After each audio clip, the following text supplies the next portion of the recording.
जय श्री कृष्णा। राधे राधे। आज आप लोग सुनेंगे गुरुवार व्रत की कथा। एक बार प्रेम से बोलिए, भगवान विष्णु की जय हो। भारतवर्ष में एक प्रतापी और दानी राजा राज्य करता था। वह नित्य गरीबों और ब्राह्मणों की सहायता करता था। यह बात उनकी रानी को अच्छी नहीं लगती थी। वह ना ही गरीबों को दान देती थी, ना ही भगवान का पूजन करती थी, और राजा को भी दान देने से मना किया करती थी। एक दिन राजा शिकार खेलने वन को गए हुए थे, तो रानी महल में अकेली थी। उसी समय बृहस्पति देव साधु वेश में राजा के महल में भिक्षा के लिए गए और भिक्षा मांगे। रानी ने भिक्षा देने से इनकार किया और कहा कि हे साधु महाराज, मैं तो दान पुण्य से तंग आ गई हूँ। मेरा पति सारा धन लुटाते रहते हैं। मेरी इच्छा है कि हमारा धन नष्ट हो जाए, फिर न रहेगा बांस न बाजेगी बांसुरी। साधु ने कहा, देवी तुम तो बड़ी विचित्र हो। धन संतान तो सभी चाहते हैं, पुत्र और लक्ष्मी तो पापी के घर भी होने चाहिए। यदि तुम्हारे पास अधिक धन है तो भूखों को भोजन दो, प्यासों के लिए प्याऊ बनवाओ, मुसाफिरों के लिए धर्मशालाएं खुलवाओ। जो निर्धन अपनी कुंवारी कन्याओं का विवाह नहीं कर सकते, उनका विवाह करा दो। ऐसे और कई काम हैं जिनके करने से तुम्हारा यश लोक परलोक में फैलेगा। परंतु रानी पर उपदेश का कोई प्रभाव न पड़ा। वह बोली, महाराज आप मुझे कुछ न समझाएं। मैं ऐसा धन नहीं चाहती जो हर जगह बांटती फिरूं। साधु ने उत्तर दिया, यदि तुम्हारी ऐसी इच्छा है तो जैसा मैं तुम्हें बताऊंगा तुम 7 बृहस्पतिवार वैसा ही करना। तुम ऐसा करना कि बृहस्पतिवार को घर लिपकर पीली मिट्टी से अपना सिर धोकर स्नान करना। बृहस्पतिवार के दिन कपड़े धोना। राजा से बोलना कि वह हजामत बनवाए और भोजन में मांस मंदिरा खाना। ऐसा करने से आपका सारा धन नष्ट हो जाएगा। इतना कहकर वह साधु महाराज वहाँ से अलोप हो गए। साधु के अनुसार कई बातों को पूरा करते हुए रानी को केवल 3 बृहस्पतिवार ही बीते थे कि उसकी समस्त धन संपत्ति नष्ट हो गई। भोजन के लिए राजा का परिवार तरसने लगा। तब एक दिन राजा ने रानी से बोला कि हे रानी, तुम यहीं रहो, मैं दूसरे देश के जाता हूँ, क्योंकि यहाँ पर सभी लोग मुझे जानते हैं, इसलिए मैं कोई छोटा कार्य नहीं कर सकता। ऐसा कहकर राजा परदेश चला गया। वहाँ वह जंगल से लकड़ी काटकर लाता और शहर में बेचता। इस तरह वह अपना जीवन व्यतीत करने लगा। इधर राजा के परदेश जाते ही रानी और दासी दुखी रहने लगी। एक बार जब रानी और दासी को 7 दिन तक बिना भोजन के रहना पड़ा, तो रानी ने अपनी दासी से कहा कि हे दासी, पासी के नगर में मेरी बहन रहती है, वह बड़ी धनवान है, तो उसके पास जा और कुछ ले आ, ताकि थोड़ी बहुत गुजर बसर हो जाए। दासी रानी के बहन के पास गई। उस दिन गुरुवार था और रानी की बहन उस समय बृहस्पतिवार व्रत की कथा सुन रही थी। दासी ने रानी की बहन को अपनी रानी का संदेश दिया, लेकिन रानी की बहन कोई उत्तर नहीं दिया। जब दासी को रानी की बहन से कोई उत्तर नहीं मिला तो वह बहुत दुखी हुई और उसे क्रोध भी आया। दासी ने वापस आकर रानी को सारी बात बता दी। सुनकर रानी ने अपने भाग्य को कोसा। उधर रानी की बहन ने सोचा कि मेरी बहन की दासी आई थी, परंतु मैं उससे नहीं बोली, इससे वह बहुत दुखी हुई होगी। कथा सुनकर और पूजा समाप्त करके वह अपनी बहन के घर आई और कहने लगी हे बहन, मैं बृहस्पतिवार का व्रत कर रही थी। तुम्हारी दासी मेरे घर आई थी, परंतु जब तक कथा होती है तब तक ना तो उठते हैं और ना ही बोलते हैं, इसलिए मैं नहीं बोली। कहो दासी क्यों गई थी? रानी बोली, बहन तुमसे क्या छिपाऊं, हमारे घर में खाने तक को अनाज नहीं था। ऐसा कहते कहते रानी की आंखें भर आई। उसने दासी समेत पिछले 7 दिनों से भूखे रहने तक की बात अपनी बहन को विस्तार पूर्वक सुना दी। रानी की बहन बोली, देखो बहन, भगवान बृहस्पति देव सबकी मनोकामना को पूर्ण करते हैं। देखो, शायद तुम्हारे घर में अनाज रखा हो। पहले तो रानी को विश्वास नहीं हुआ, पर बहन के आग्रह करने पर उसने अपनी दासी को अंदर भेजा तो उसे सचमुच अनाज से भरा एक घड़ा मिल गया। यह देखकर दासी को बड़ी हैरानी हुई। दासी रानी से कहने लगी कि हे रानी, जब हमको भोजन नहीं मिलता तो हम व्रत ही तो करते हैं, इसलिए क्यों ना इनसे व्रत और कथा की विधि पूछ ली जाए ताकि हम भी व्रत कर सकें। तब रानी ने अपने बहन से बृहस्पतिवार व्रत के बारे में पूछा। उसकी बहन ने बताया, बृहस्पतिवार के व्रत में चने की दाल और मुनाका से विष्णु भगवान का केले की जड़ में पूजन करें तथा दीपक जलाएं, व्रत कथा सुने और पीला भोजन ही करें। इससे बृहस्पति देव प्रसन्न होते हैं। व्रत और पूजन विधि बताकर रानी की बहन अपने घर को लौट गई। 7 दिन के बाद जब गुरुवार आया तो रानी और दासी ने व्रत रखा। घुड़साल में जाकर चना और गुड़ ले आई, फिर उससे केले की जड़ तथा विष्णु भगवान का पूजन किया। अब पीला भोजन कहाँ से आए, इस बात को लेकर दोनों बहुत दुखी थे, चूँकि उन्होंने व्रत रखा था। इसलिए बृहस्पति देव उनसे प्रसन्न थे। इसलिए वे एक साधारण व्यक्ति का रूप धारण कर 2 थालों में सुंदर पीला भोजन दासी को दे गए। भोजन पाकर दासी प्रसन्न हुई और फिर रानी के साथ मिलकर भोजन ग्रहण किया। उसके बाद वे सभी गुरुवार को व्रत और पूजन करने लगी। बृहस्पति भगवान की कृपा से उनके पास फिर से धन संपत्ति आ गई, परंतु रानी फिर से पहले की तरह आलस्य करने लगी। तब दासी बोली, देखो रानी, तुम पहले भी इस प्रकार आलस्य करती थी। तुम्हें धन रखने में कष्ट होता था, इस कारण सभी धन नष्ट हो गया। और अब जब भगवान बृहस्पति की कृपा से धन मिला है तो तुम्हें फिर से आलस्य होता है।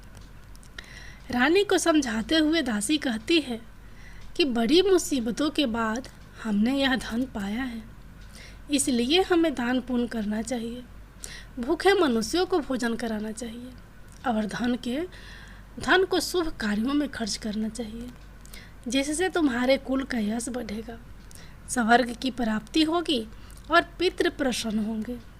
दासी की बात मानकर रानी अपना धन शुभ कार्यों में खर्च करने लगी, जिससे पूरे नगर में उसका यश फैलने लगा। एक दिन राजा दुखी होकर जंगल में एक पेड़ के नीचे आसन जमा कर बैठ गया। वह अपनी दशा को याद करके व्याकुल होने लगा। बृहस्पतिवार का दिन था। एकाएक उसने देखा कि निर्जन वन में एक साधु प्रकट हुए। वह साधु वेश में स्वयं बृहस्पति देवता थे। लकड़हारे के सामने आकर बोले, हे लकड़हारे, इस सुनसान जंगल में तू चिंतामग्न क्यों बैठा है? लकड़हारे ने दोनों हाथ जोड़कर प्रणाम किया और उत्तर दिया, महात्मा जी, आप सब कुछ जानते हैं, मैं क्या कहूँ? यह कहकर रोने लगा और साधु को अपनी आत्मकथा सुनाई। महात्मा जी ने कहा, तुम्हारी स्त्री ने बृहस्पतिवार के दिन बृहस्पति भगवान का निरादर किया है, जिसके कारण रुष्ट होकर उन्होंने तुम्हारी यह दशा कर दी। अब तुम चिंता को दूर करके मेरे कहने पर चलो तो तुम्हारे सब कष्ट दूर हो जाएंगे और भगवान पहले से भी अधिक संपत्ति देंगे। तुम बृहस्पतिवार के दिन कथा किया करो, 2 पैसे के चने मुनाका लाकर उसका प्रसाद बनाओ और शुद्ध जल से लोटे में शक्कर मिलाकर अमृत तैयार करो। कथा के पश्चात अपने सारे परिवार और सुनने वाले प्रेमियों में अमृत व प्रसाद बांटकर आप भी ग्रहण करो। ऐसा करने से भगवान तुम्हारी सब मनोकामनाएं पूरी करेंगे। साधु के ऐसे वचन सुनकर लकड़हारा बोला, हे प्रभु, मुझे लकड़ी बेचकर इतना पैसा नहीं मिलता जिससे भोजन के उपरांत कुछ बचा सकूं। मैंने रात्रि में अपनी स्त्री को व्याकुल देखा है। मेरे पास कुछ भी नहीं जिससे मैं उसकी खबर मंगा सकूं। साधु ने कहा, हे लकड़हारे, तुम किसी बात की चिंता मत करो। बृहस्पति के दिन तुम रोजाना की तरह लकड़ियां लेकर शहर को जाओ। तुमको रोज से दोगुना धन प्राप्त होगा, जिससे तुम भली भांति भोजन कर लोगे तथा बृहस्पति देव की पूजा का सामान भी आ जाएगा।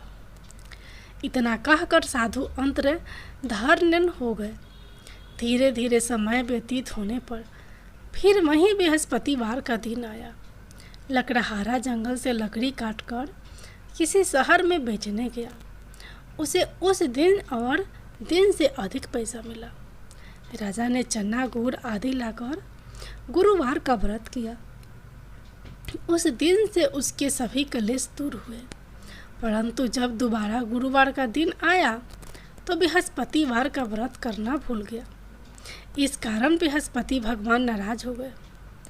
उस दिन उस नगर के राजा ने विशाल यज्ञ का आयोजन किया तथा शहर में यह घोषणा करा दी कि कोई भी मनुष्य अपने घर में भोजन ना बनावे, न आग जलावे। समस्त जनता मेरे यहाँ भोजन करने आवे। इस आज्ञा को जो ना मानेगा उसे फांसी की सजा दी जाएगी।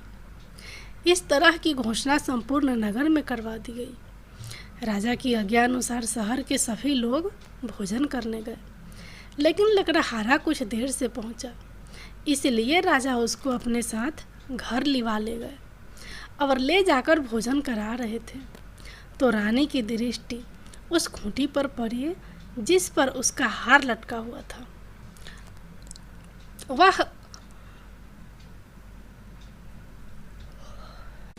वहां पर दिखाई नहीं दिया। रानी ने निश्चय किया कि मेरा हार इस मनुष्य ने चुरा लिया है। उसी समय सिपाहियों को बुलाकर उसको कारागार में डलवा दिया। जब लकड़हारा कारागार में पड़ गया और बहुत दुखी होकर विचार करने लगा कि न जाने कौन से पूर्व जन्म के कर्म से मुझे यह दुख प्राप्त हुआ है, और उसी साधु को याद करने लगा जो कि जंगल में मिला था।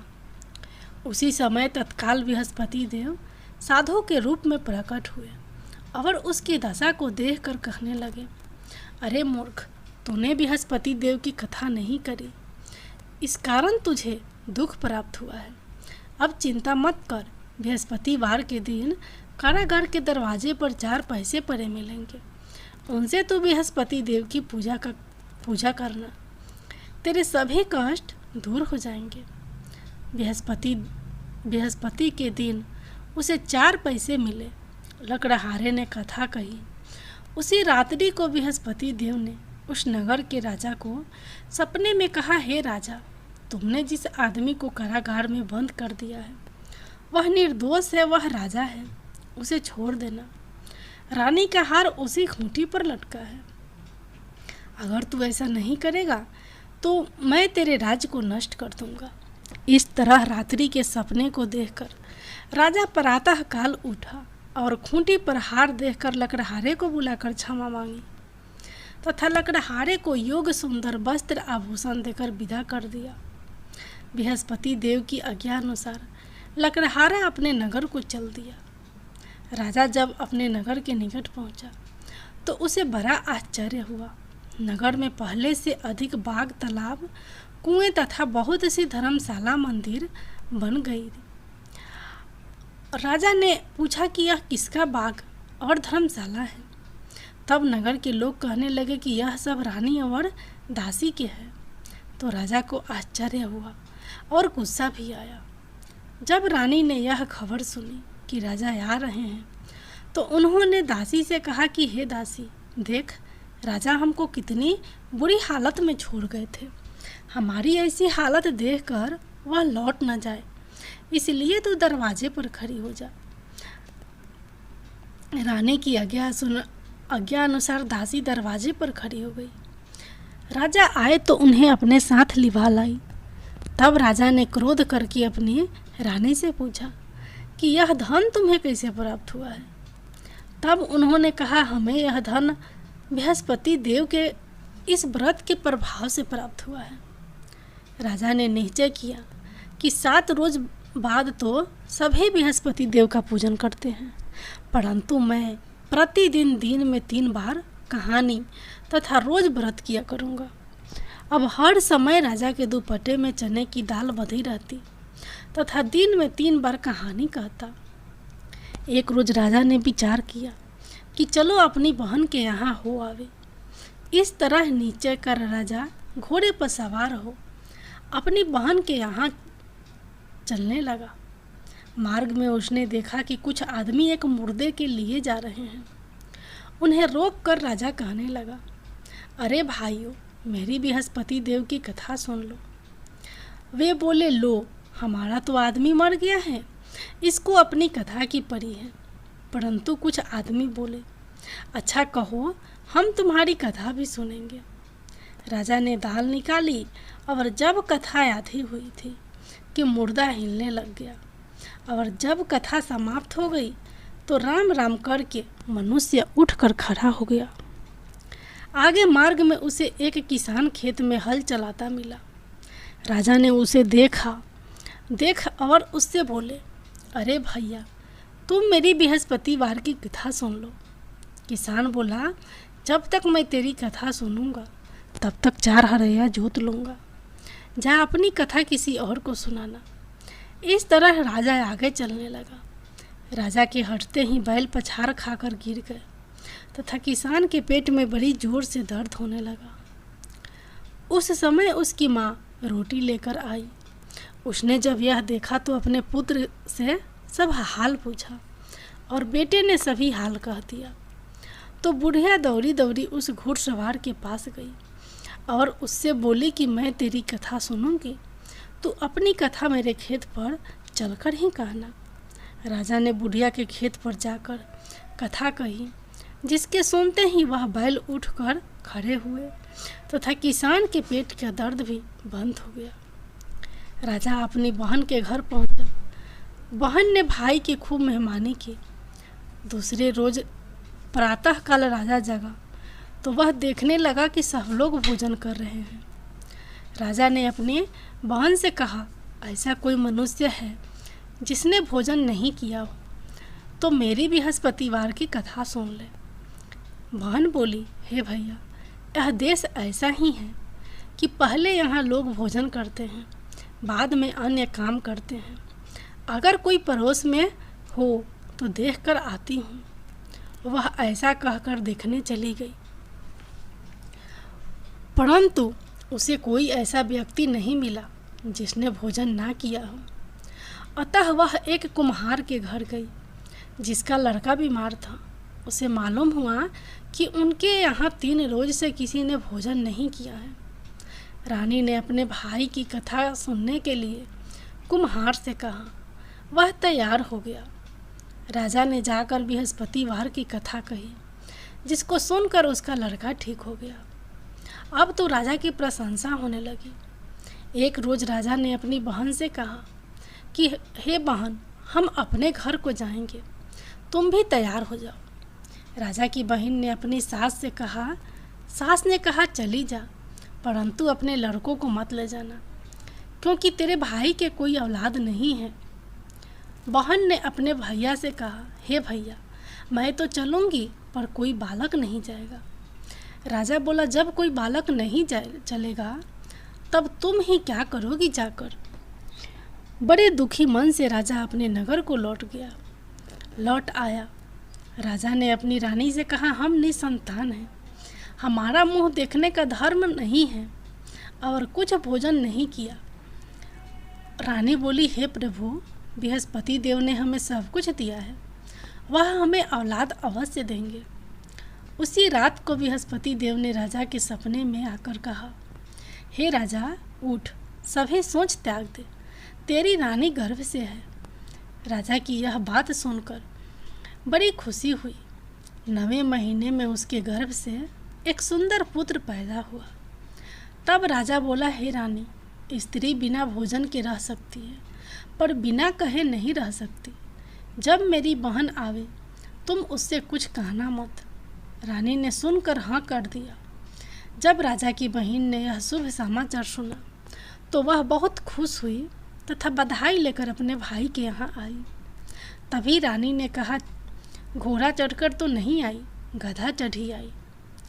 राजा की बहन बोली, भाभी मैं इस प्रकार ना कहती तो तुम्हें औलाद कैसे मिलती। बृहस्पति देव ऐसे ही हैं, जैसे जिसके मन में कामनाएं हैं सभी को पूर्ण करते हैं। जो सद्भावना पूर्वक बृहस्पतिवार का व्रत करता है एवं कथा पढ़ता है अथवा सुनता है, दूसरों को सुनाता है, बृहस्पति देव उसकी सभी मनोकामना पूर्ण करते हैं। भगवान बृहस्पति देव उसकी सदैव रक्षा करते हैं। संसार में जो मनुष्य सद्भावना से भगवान जी का पूजन व्रत सच्चे हृदय से करते हैं तो उनकी सभी मनोकामनाएं पूर्ण करते हैं। जैसी सच्ची भावना से रानी और राजा ने उनकी कथा का गुणगान किया था, उनकी सभी इच्छाएं बृहस्पति देव जी ने पूर्ण की थी। इसलिए पूर्ण कथा सुनने के बाद प्रसाद लेकर जाना चाहिए। हृदय से उनका मनन करते हुए जयकारा बोलना चाहिए। बोलो बृहस्पति देव की जय हो, भगवान विष्णु की जय हो।